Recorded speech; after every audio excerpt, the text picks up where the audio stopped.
Welcome back to yet another episode of Kathor Vaani, brought to you by the Student Alumni Committee of IIM Rohtak. Today, we have with us Ms. Prachi Maithani. She completed her MBA from our college in 2016 with specialization in marketing and finance. She is also an alumnus of College of Technology, Pantnagar, and was an active member at National Service Scheme during that period. Currently, she is working at Shell as a product owner and in the past has worked with Cognizant and TCS. We are privileged to have you with us, ma'am, and we are looking forward to having an insightful session with you. Handing it over to Aditi. Hello, ma'am. So let's Hello. start with the formal question. So how did you get into this field and how has been your career path till now?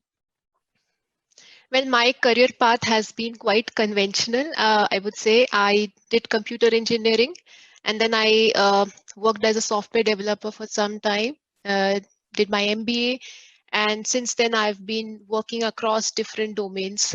And I think since I have that computer science background, I was always interested in the digital businesses. I knew that I'll do well there. And so while at Rohtak, I got the chance to go to Cognizant. And I landed up at Cognizant Infrastructure Services, which is which was an interesting place. I worked as a pre-sales manager there, working on um, different kinds of RFPs, RFQs for US clients mainly. And from there, what I realized is that I wanted to work on some other domain, and I thought let's see what opportunities are there. And I got a chance to be at Shell, uh, which was completely very different from what I was doing at Cognizant. It was business operations, and um, and that's how I landed up at Shell. And since then, I've been here for 4 years now. And across 4 years, I've worked across customer experience, operations, core operations management, continuous improvement, lean projects, even automation. So I think for me, it's been I've worked across a lot of different domains. It's not like I've stuck to one thing, and basically that's how it's been for me. And how I landed in my current role.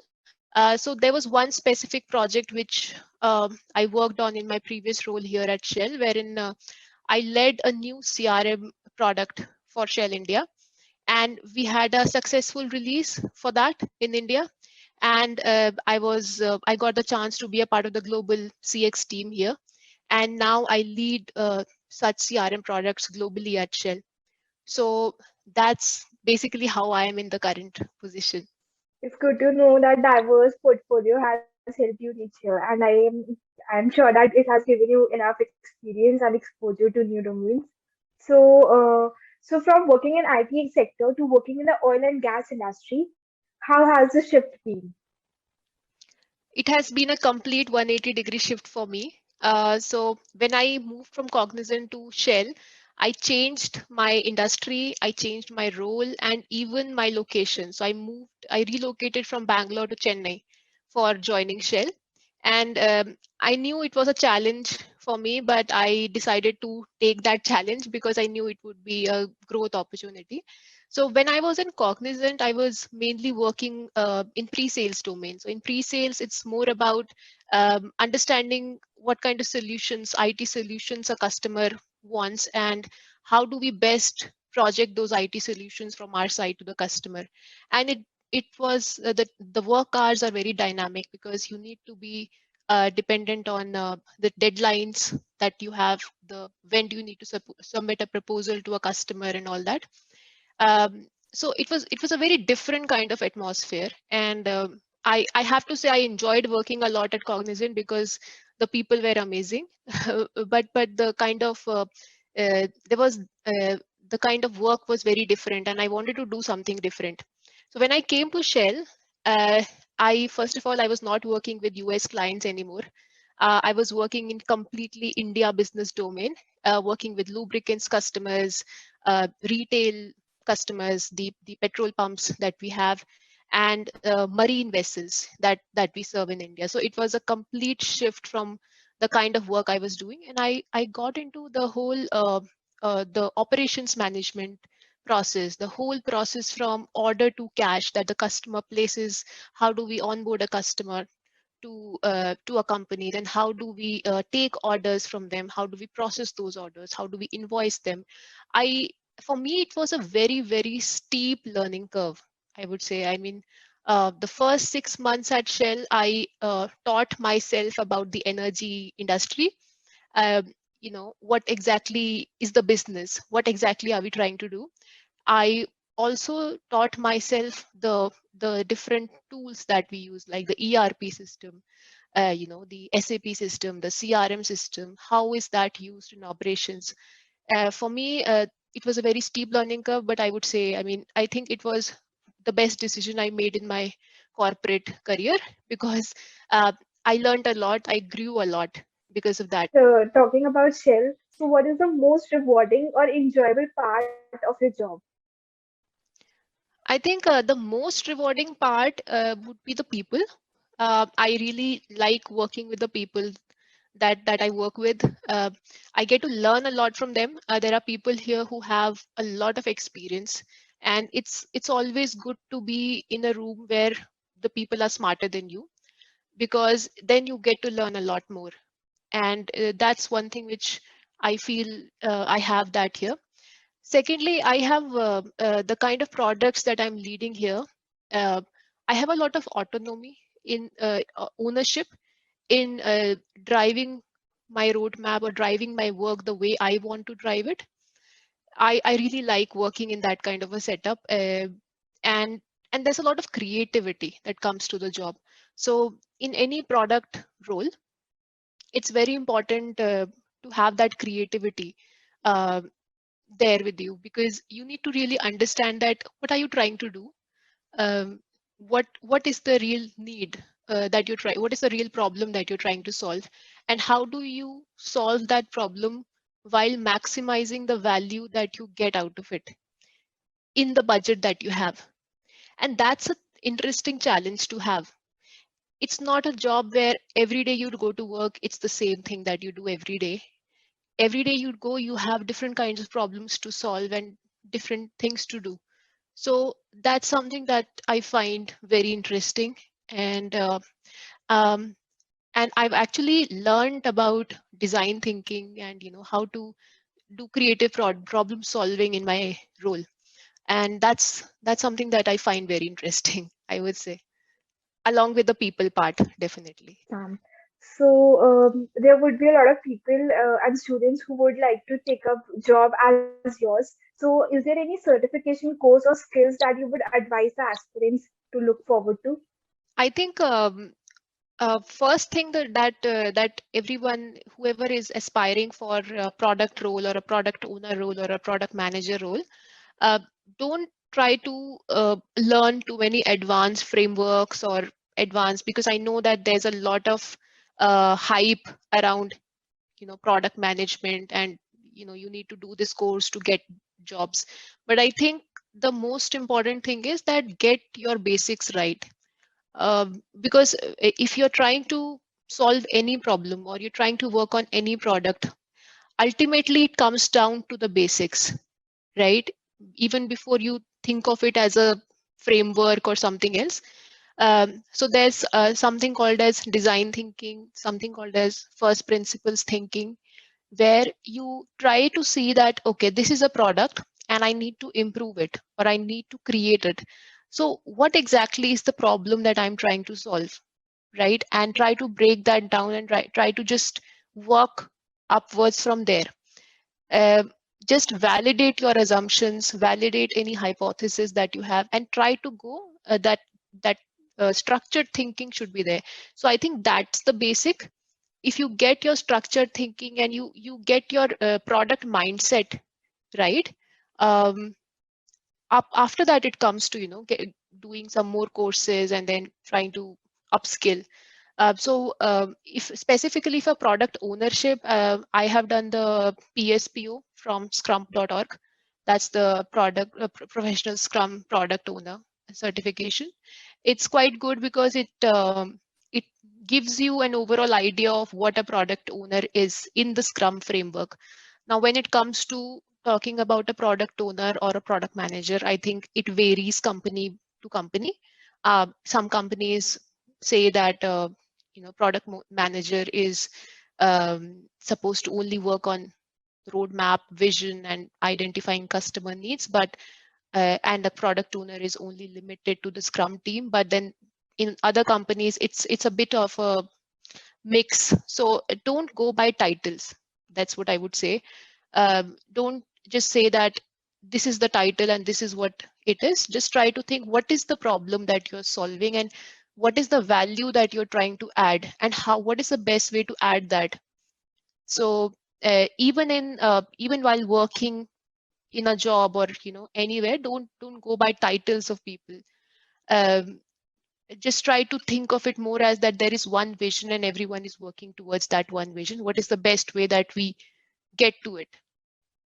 So I think PSPO, when it comes to product ownership, apart from that, I've also done one course on product management from Institute of Product Leadership. I found that quite good because it's not just a theoretical classroom course. It's a place where you get to do some projects, you get to really work on products, and that, because I think this is a field where experience matters more. It's not just theoretical knowledge, so you need to do things to learn them.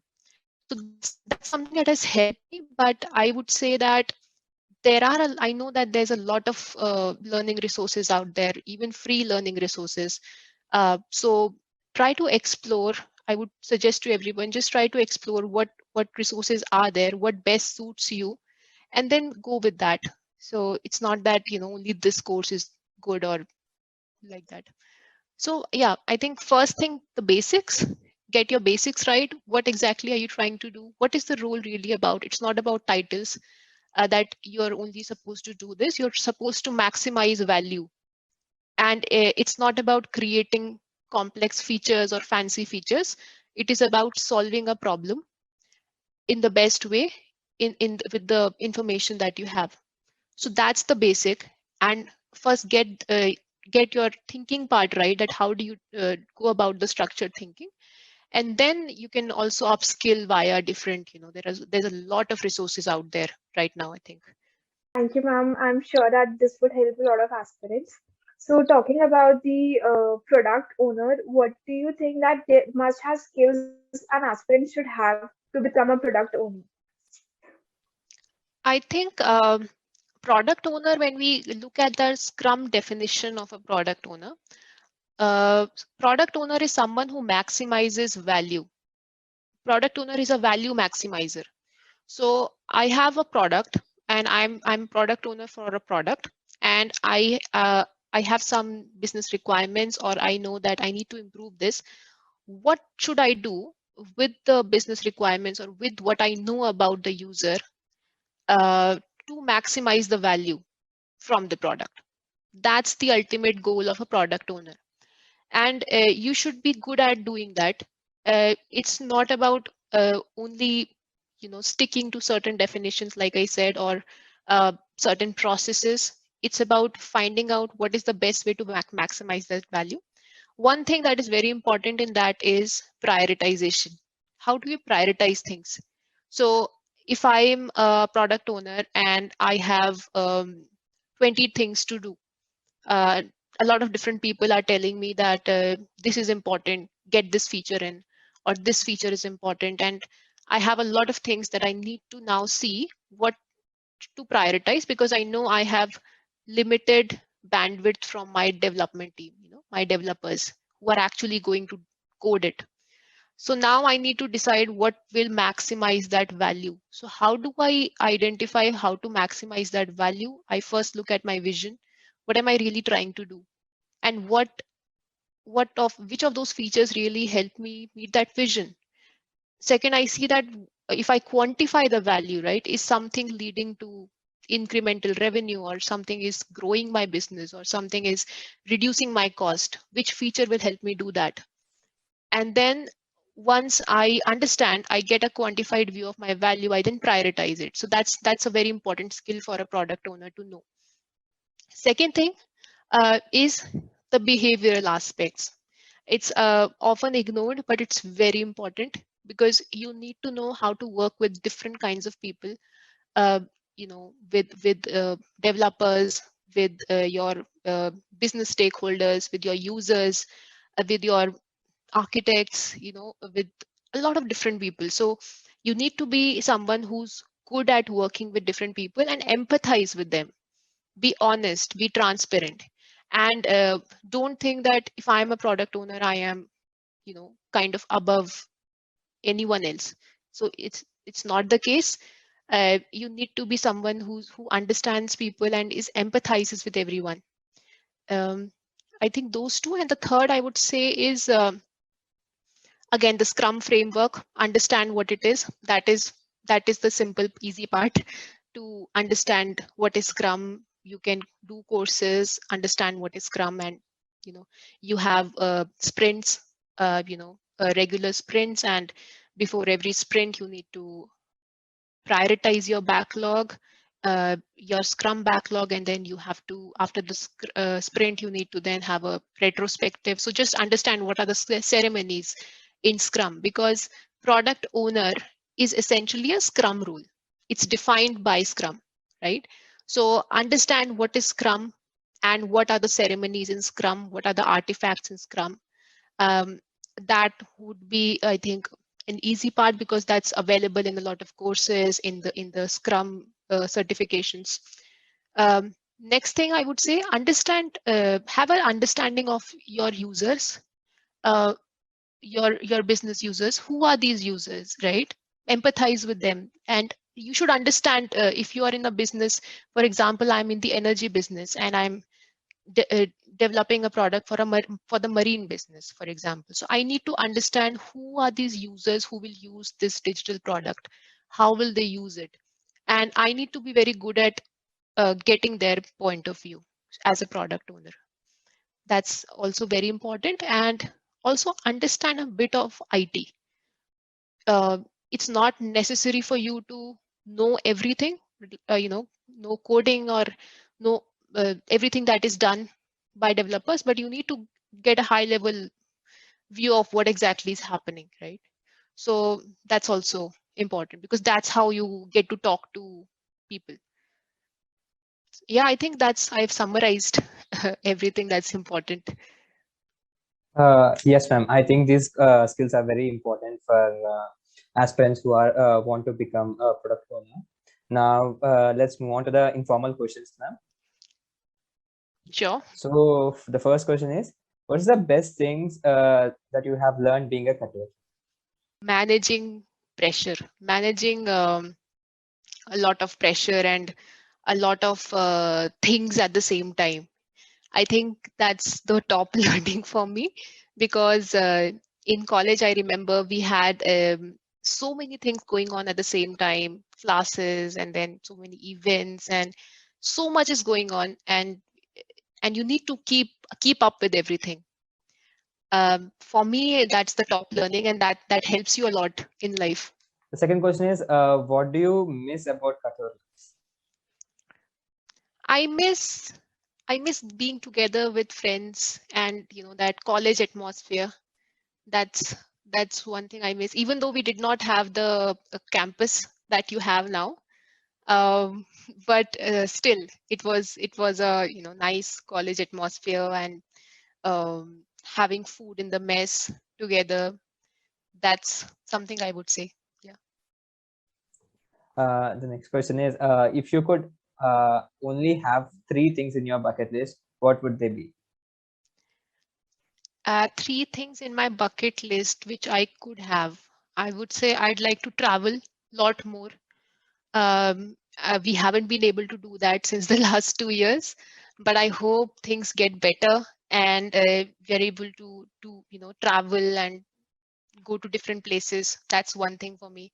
Second thing, so I occasionally paint, and I did that a lot like a few years back, but I haven't been able to do that more.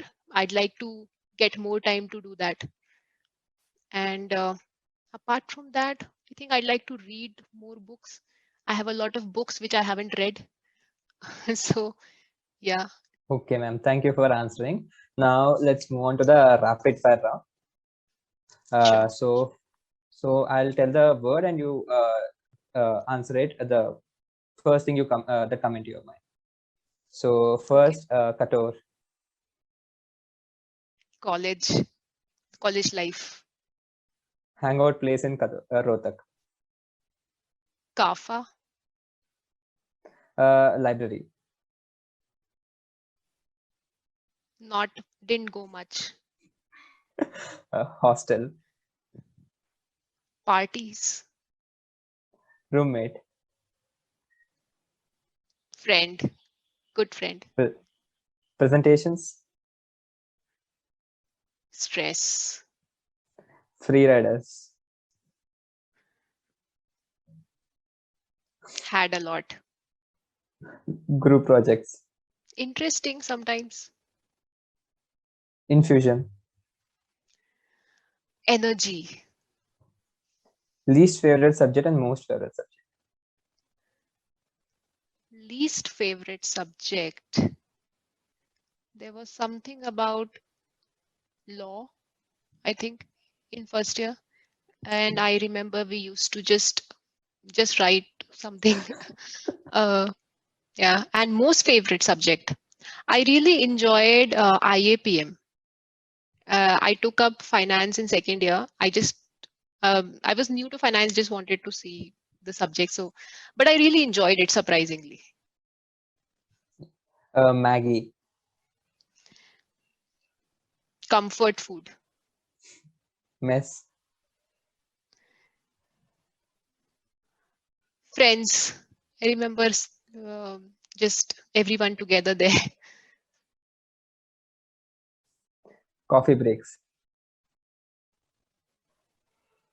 Not many. Deadlines. Stressful. Classroom. Sleep. Winters at IIM. Cold. Assignments. At the last moment. Events. Too many. Okay, ma'am. That's the end of rapid fire round. Thank you for answering. Thank you, ma'am, for taking time from your busy schedule and joining with us today. We are grateful to have you as our guest of the day. It was a great pleasure learning and listening from your experience. Thank you so much. And for more much engaging sessions of Kathor Vaani, stay tuned. We'll be back soon.